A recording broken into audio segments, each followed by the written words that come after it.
네, 그야말로 엎친 데 덮친 격으로 바람잘 날이 없습니다. 국내 3대 기획사 중 하나로 꼽히던 YG 엔터테인먼트가 끝없이 추락하고 있는데요. 이번엔 YG의 수장이자 설립자였던 양현석 전 대표입니다. 경찰이 해외 원정 도박 의혹에 대해서 내사에 들어갔습니다. 자세한 내용 염건웅 유원대 교수 그리고 이호영 변호사와 함께 짚어보겠습니다. 두 분 안녕하세요. 네, 안녕하세요.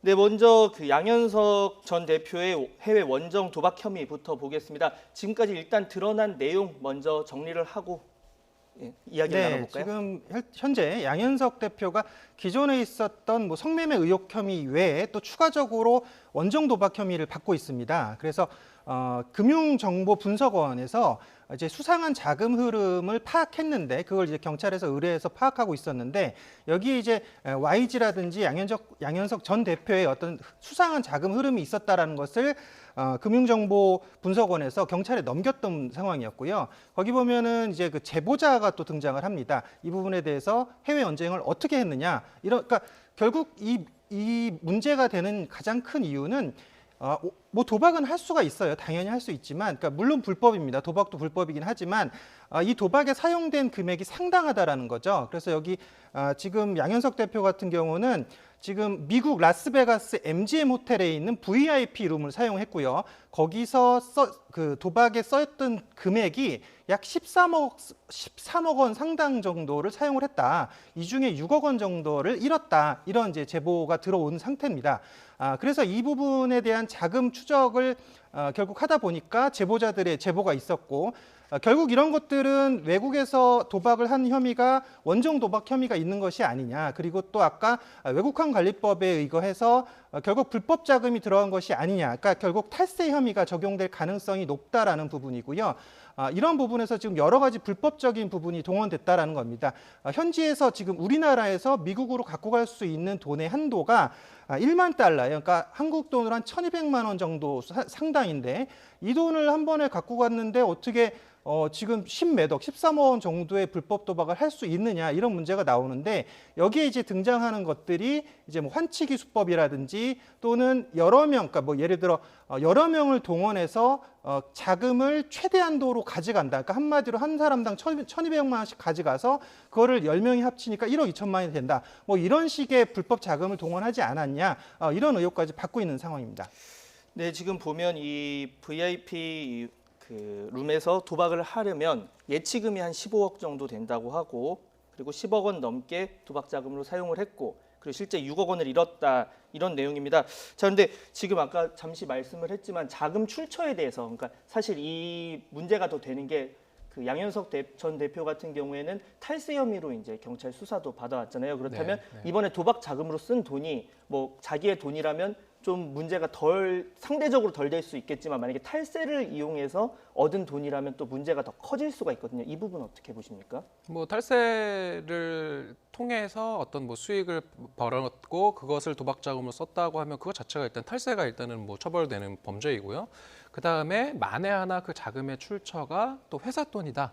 그러면 횡령이 될 수 있고 그 돈의 액수가 지금 보면은 최소 10억 원 이상을 쓴 거기 때문에 이 경우는 또 특경법에 의해서 처벌받을 수도 있고요. 그래서 이 부분은 조사가 필요한 것 같고 나아가서 그 돈을 이제 해외로 반출하는 그 과정에서 염 교수님 말씀하신 것처럼 이제 1만 불을 초과하는 그 돈을 가지고 나가는 경우 이제 신고하지 않고 이렇게 반출을 하는 경우 처벌받는데 지금 양 전 대표 같은 경우는 환치기 수법을 이용해서 이 돈을 현지에서 조달을 했다라는 이제 의혹이 나오거든요. 지금 화면에 나오는 그래픽인데 이 환치기 수법 좀 자세히 설명해 주신다면 어떤 게 될까요? 그러니까 일반적으로는 돈을 본인이 직접 들고 나가면서 신고해야 되는데 거액의 돈을 이제 1만 불 초과하는 돈인 경우에 지금 뭐냐면은 해외에서 써야 되기 때문에 해외에서 어쨌든 돈을 인출합니다. 그러면 그와 같은 액수의 돈을 국내에서 이제 갚는 방식인 거죠. 그래서 해외에서 돈을 받고 국내에서 이제 인출을 하고 입금을 하고 이런 식으로 이렇게 이제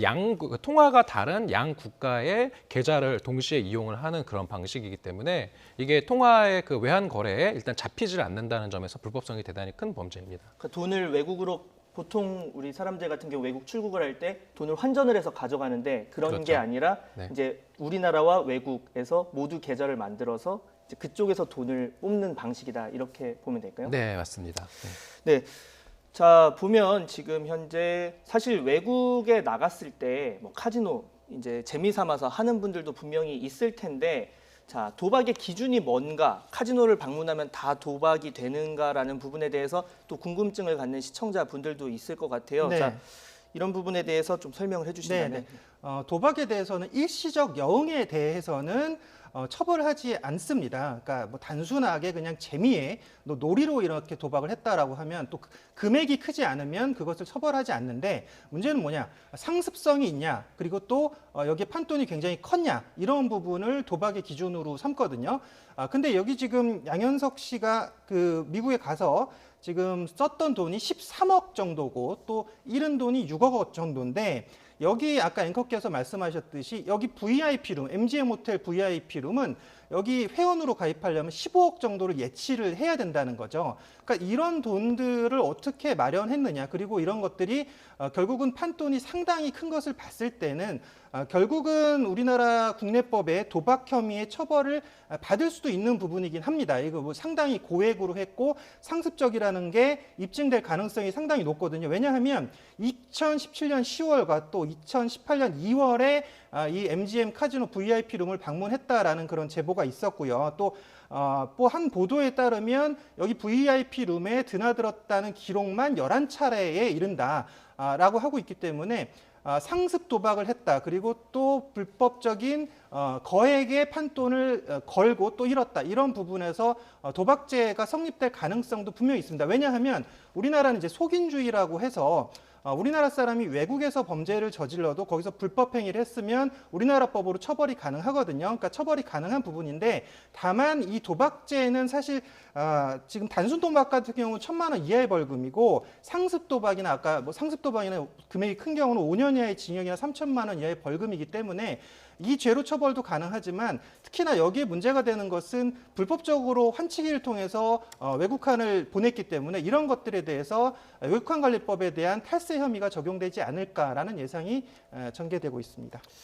네, 그렇다면 지금 뭐 말씀에 비춰보면 혐의가 이제 두 가지로 볼 수가 있겠는데, 자, 이 변호사님, 네. 지금 현재 뭐 10억 원 가까이를 이제 도박 자금으로 썼고 만약에 네. 6억 원을 잃었다, 이 보도 내용이 맞다면 이 정도면 판례에 비춰봤을 때 충분히 도박으로 인정될 수 있는 정도겠죠? 뭐 당연하죠. 이제 뭐 말씀하신 것처럼 이제 금액이 크고, 그리고 이 도박을 하게 된 경위나 이런 걸 보거든요. 이제 우리나라 이제 대법원은 도박에 대해서 어떤 식으로 해석을 할지 일응의 기준을 좀 제시를 하고 있습니다. 왜냐하면은 법에 보면은 도박은 얼마 이상이면 도박이고 얼마 이하면 도박이 아니다, 이런 건 도박 이제 없거든요. 법원에 그 형법에는 이제 246조에 그냥 도박을 하면 1천만 원 이하의 벌금에 처한다, 이렇게만 돼 있기 때문에, 그래서 그러면 어떤 경우에 도박이냐 이걸 살펴보면은 이제 얼마나 오랜 시간을 했느냐, 그다음에 또 도박을 한 사람의 재산 정도는 어떻게 되느냐. 소득 수준에 맞춰서. 그렇죠. 그래서 예를 들어서 제가 예를 이제 조금 이제 설명을 해드리면, 그 40분 동안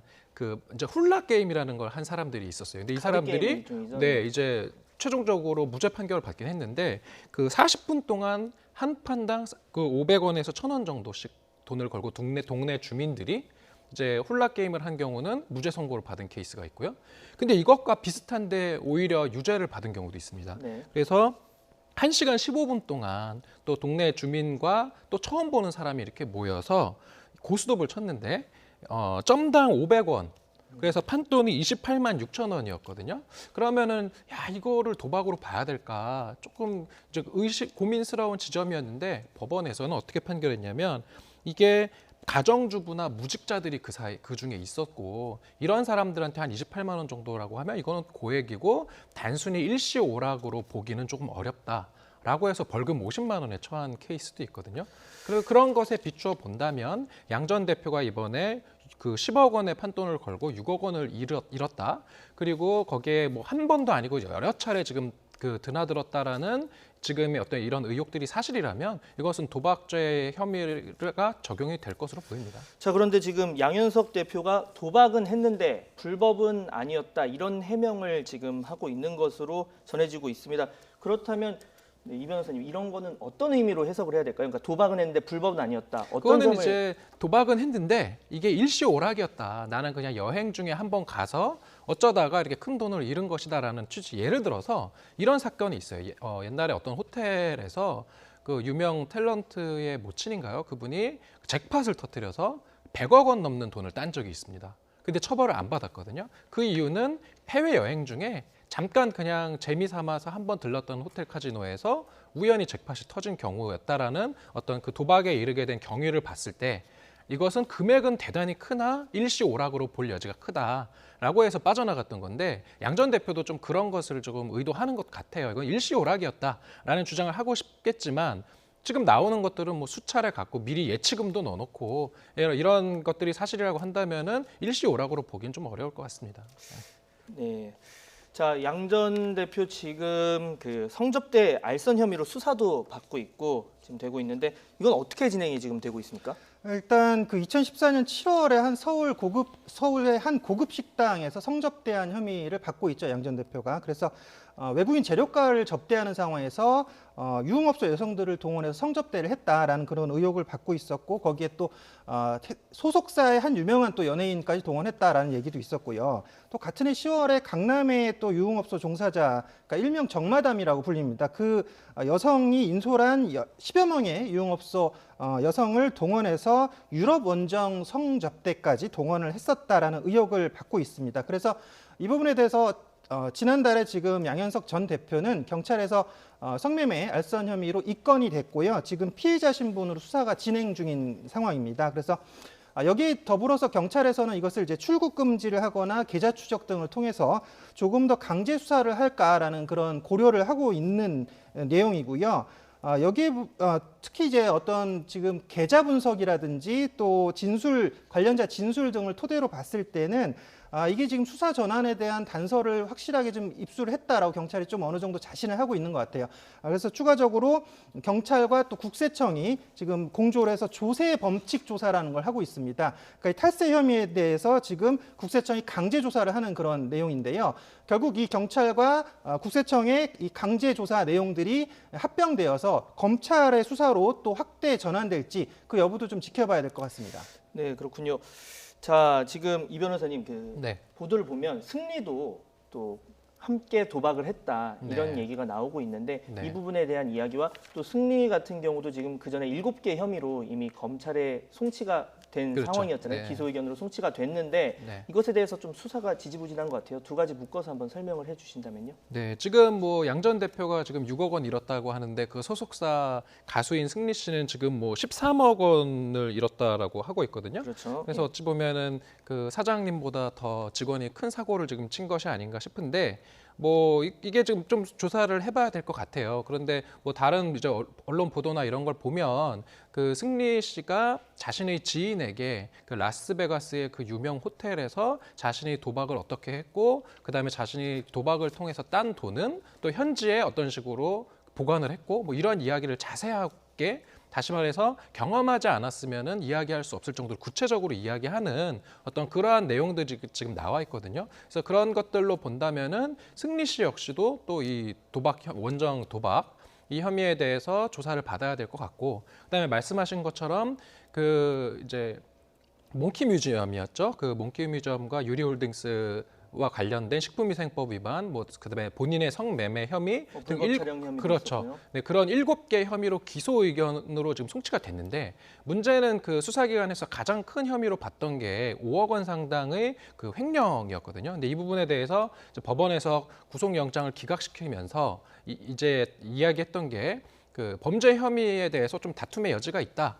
라고 해서 이제 영장을 기각시켰고 그 이후에 이제 송치가 됐기 때문에 검찰에서는 이게 기소가 된 이후에 그 유죄 입증을 할 수 있는 혐의와 유죄의 증명이 조금 어려운 혐의들을 아마 지금 추리고 있을 겁니다. 그래서 어떤 혐의에 대해서 기소를 하고 어떤 혐의에 대해서는 불기소를 할지 이런 부분을 지금 아무래도 추리면서 아울러서 조금 부족한 부분은 보강 수사도 해야 되는데 그런 부분이 약간 좀 지지부진한 것 아니냐 이렇게 볼 수 있을 것 같습니다.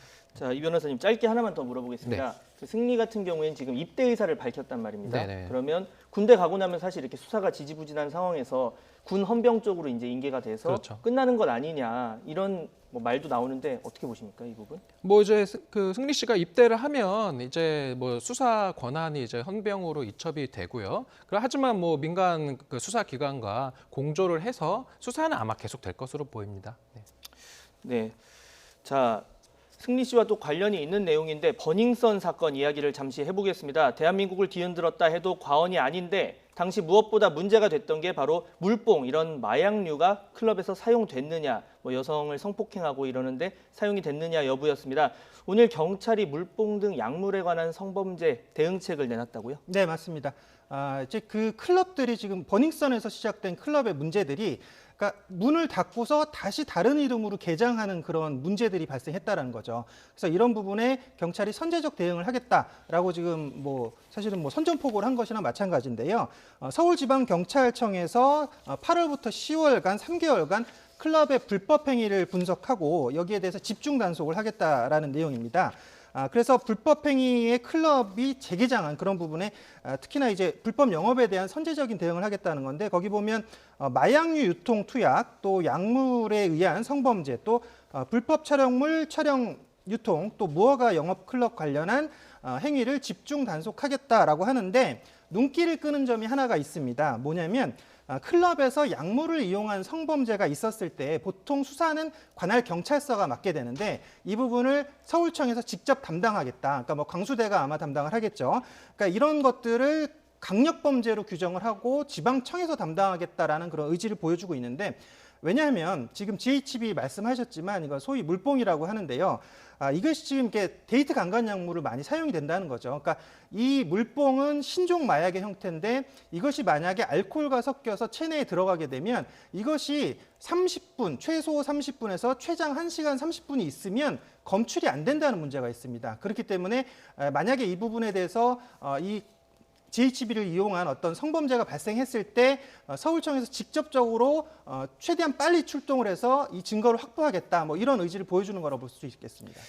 네, 그러니까 물뽕 사용 성범죄뿐만이 아니라 물뽕을 사용해서 남한테 투약하는 것 자체에 대해서도 강력히 처벌을 하겠다, 뭐 이런 의지로 볼 수가 있을 것 같고, 자, 다음 주제에 넘어가겠습니다.